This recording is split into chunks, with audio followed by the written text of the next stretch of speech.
Welcome to Our Next Existence by Katie and the Chorus. I'm Katie, former technology strategist turned reluctant spiritual medium, and I channel messages from the Chorus, a group of beings just beyond our sensory perceptions who are loving, expansive, and who greatly enjoy sharing their perspective of us. Join us each week as we share and discuss their ideas about humanity's existence, purpose, and future. Concepts you can draw from to accelerate your path, expand your perceptions, and ultimately step into the flow of the universe and your life.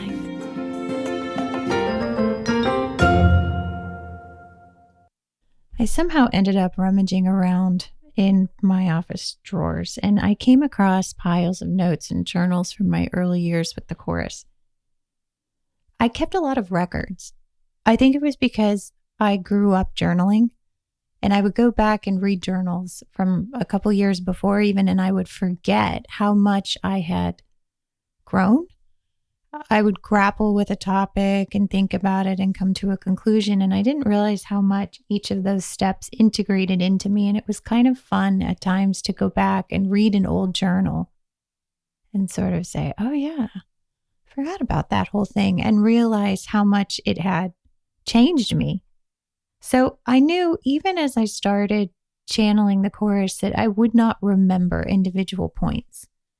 And I thought that if I wrote them down, if I recorded them, it would also free me up from the judging place and I could just receive it. So I could go back later. I didn't have to worry about forgetting it. I didn't have to worry about evaluating it in the moment. I could just go back later and reread it or re-listen to it. And I also felt like it would make it easier for me to tell these things to others later if it ever came to that. If the things that were helping me could help others, I thought, if I'd written it down, maybe it would be easier to share. It's funny going back through these because I feel now, looking at these several things. The first is that I know all of this now. I mean, I might say it differently, but when they said you are energetically absorbing everything that we're saying, that's true. I don't know how else to put it. I go back through, there's notes in here from 9 years ago, 7 years ago. And I realized that, oh yeah, we included that in that point in that book. Or oh yeah, I talked about this in that one episode. So it is amazing. So for any of you out there who've been like, Katie, there's some episodes that I just don't even understand what you're talking about, but I keep listening. Thank you. And also, it is going in somewhere. It really is. It gets absorbed, sort of translated by your energy, your uniqueness, and it will come out in your beautiful flavors at some point in time. I've got the proof here of it. I didn't understand any of this stuff when they started talking to me, and most of the time I thought I was crazy. There's all these notes in the side margins. When I went back and reread it later, I'm scared it all comes from them. Are they powerful? Are they real? Statements like this, I would expect things and I would be disappointed when nothing seemed to happen, or it was definitely not the way I expected. Fear that there is nothing certain. These were all my side margin notes. And this is the second thing I noticed as I went back and I reviewed all of these, was that this felt like staring into a blinding light when it started. It was disorienting and all sort of merged into one thing that was really hard to hold and really hard to be face to face with for long periods of time because it felt so loving, but also so big. And to go from that loving place back into the daily challenges of my life, particularly at that time when I was sick, was really hard.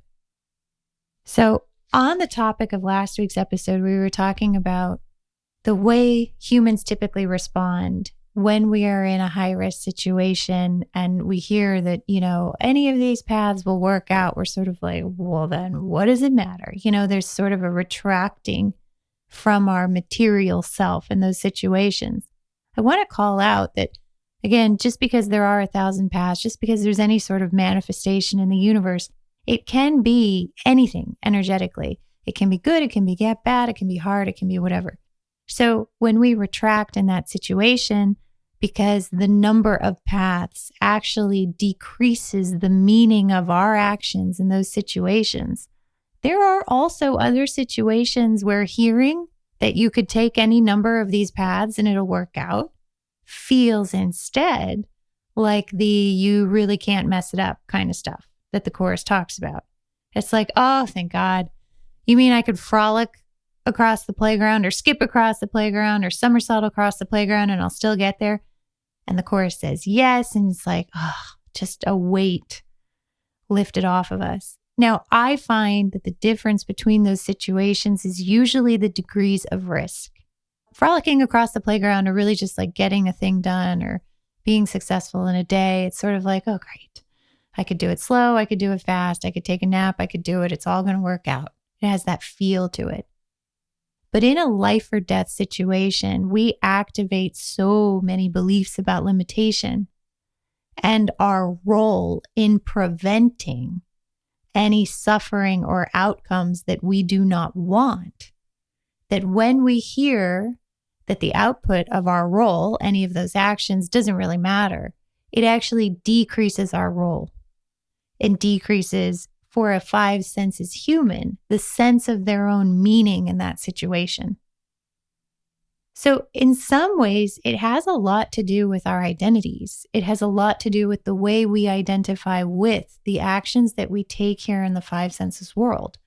We talk about this in book 2, in chapter 17, the topic of timeless. I think I've mentioned this chapter a few times before because I must have read it 20 times. And every time I cried. And I wrote it. I mean, I channeled it with them. I mean, it wasn't a surprise to me. I knew what was in the chapter. I was there when it was manifested. But as usual, when we go forward in awakening, there are these steps that we come to and we will hear new things. We will see new things. You will go back to an ancient site and you will see it with new eyes and you will realize, holy shit, how did I never notice that? And the same is true about a lot of messages from vaster frequencies. The more we open up to those other frequencies, the more we will actually hear or resonate with from those frequencies.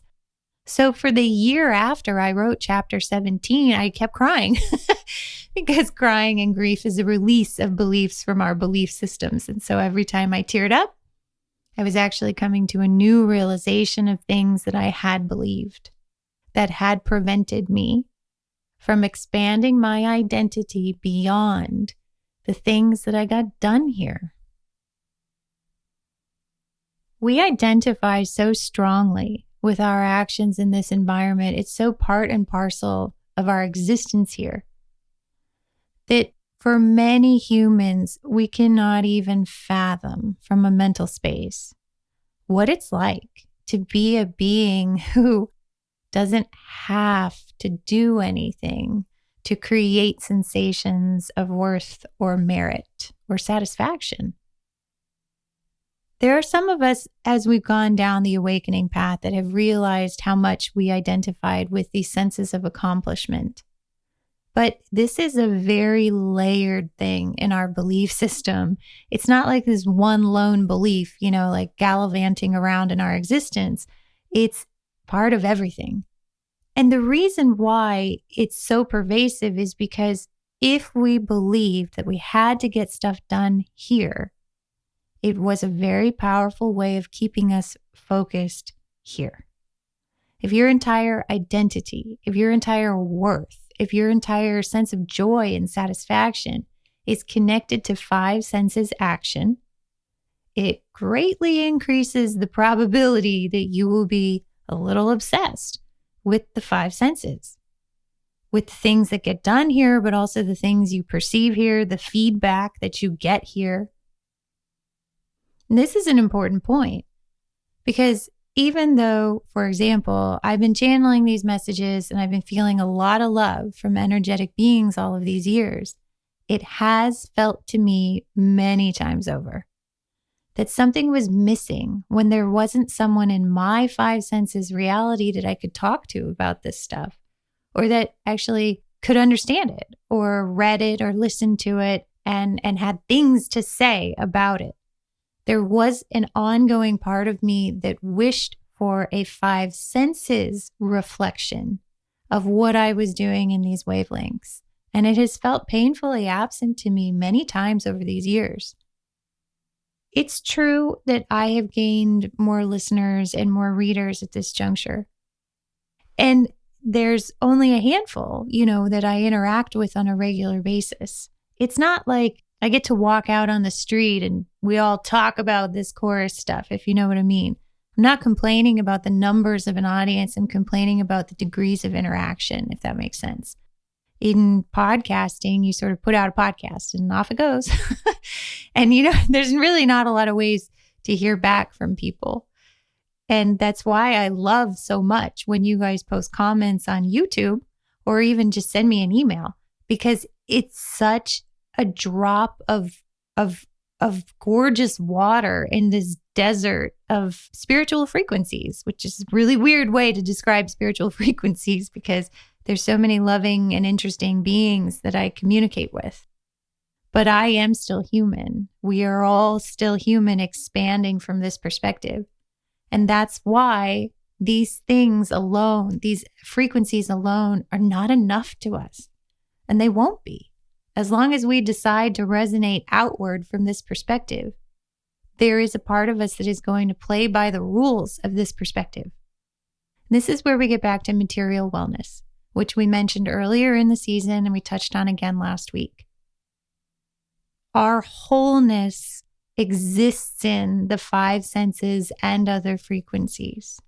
And though our beliefs about what satisfies us in these five senses will change, there is and will continue to be a part of us that will thrill to the tastes of things and the sounds of things and the sights of things. And sure, we'll start to see, quote unquote, things on more frequencies. But we're still going to delight in our ability to do that sometimes. It's nice to see a friendly face when you haven't seen one in a really long time.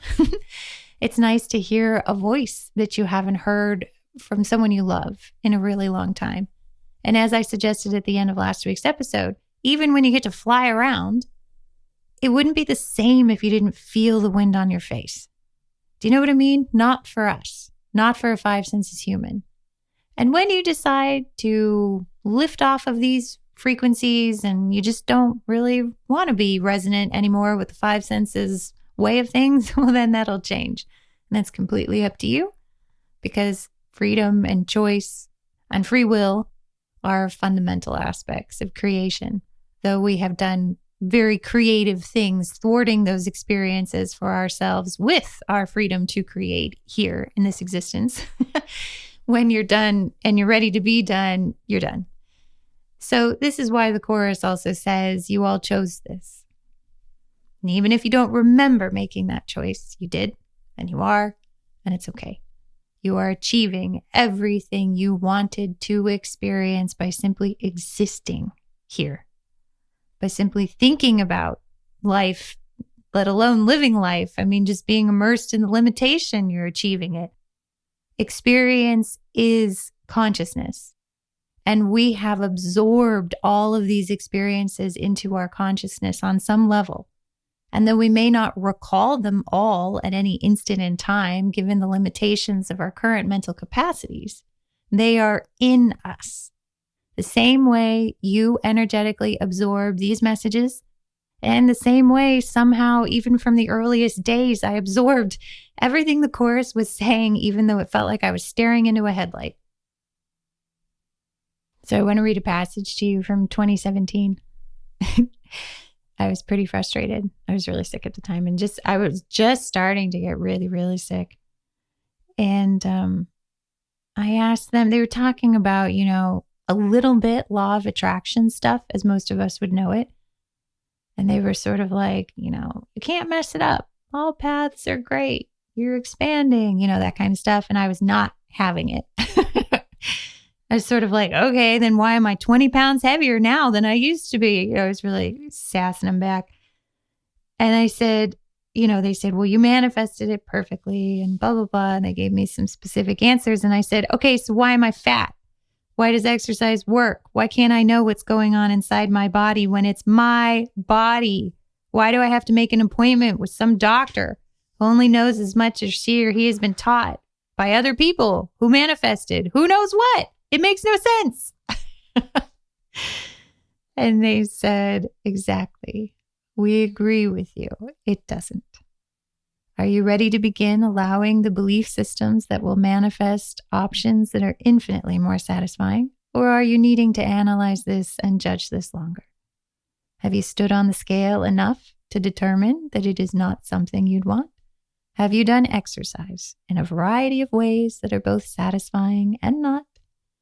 Have you seen enough doctors to determine that that is not what you want? Then follow the inspiration and allow. Allow it in. It's all for fun. And the reason you can have this conversation with us is because you are so very near these vibrations. Take a day off from judging, assessing, evaluating your body, your moods, all the many things that you have given yourself physically. Allow them to be. Allow them to evolve. Allow them to become the things that propel you forwards. Move forward with them. Do not look at the things of yesterday and remanifest them anew to become frustrated with again. You have complete control over this cycle, and you have built and are building sufficient belief systems that allow you to release these judgments. A little bit of applied focus, and you will be on your way, flowing more freely. And you will see how quickly these things change. Your recognition of that you want differently can be so light, so effortless. But oh, those human beliefs about the meaning of the things that happen to your physical bodies, so many beliefs. You are building your own threads and your own connections. Now, out of that whole gorgeous passage, do you want to know what I highlighted with a green highlighter in 2017? A little bit of applied focus, and you will be on your way. At the time, it was the only part of that message that I could relate to. The one part that had something to do with doing in the five senses. It was the only way I could see how to move forward. They put move forward in all caps. And a few episodes ago, we talked about keep going, right? It's these messages. It's this perspective that they have. And today, I read the whole thing, and not only do I hear the nuance in what they're saying, but I can connect it to 100 other topics that we've talked about with them.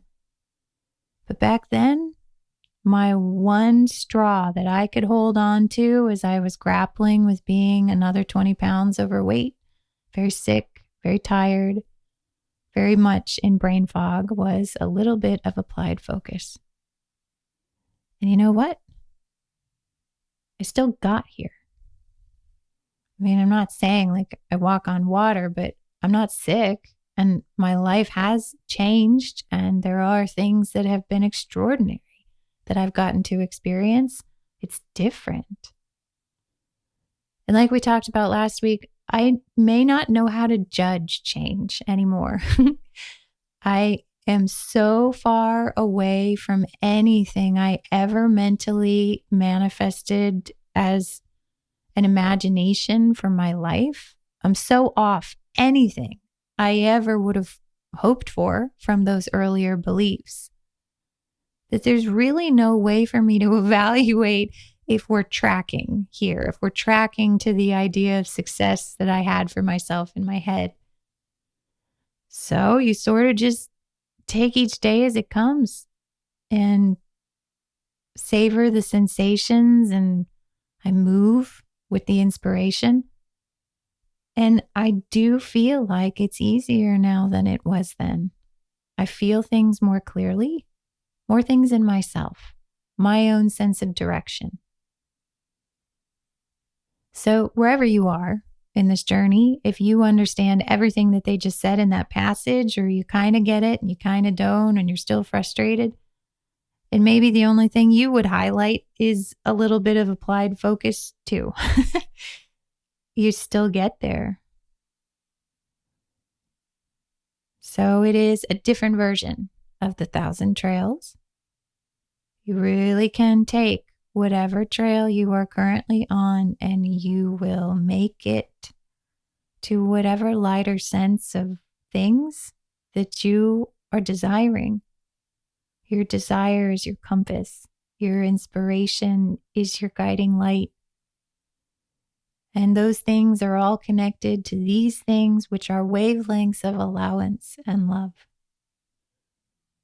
But I did highlight something a little further down in the passage, and this is what they said. Remember, mind-based control is not spiritual control. Mind believes that narrowing, limiting, predicting is control. Spiritual body believes in the feeling and the connection to energy, the allowance of infinite love. They could not be more opposite in many ways. You are moving towards the latter, and you are untying yourself from beliefs that have been slowing down the energy most. And I think that's true for all of us.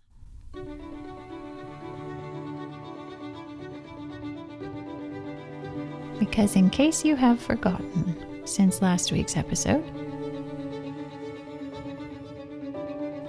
you are loved infinitely.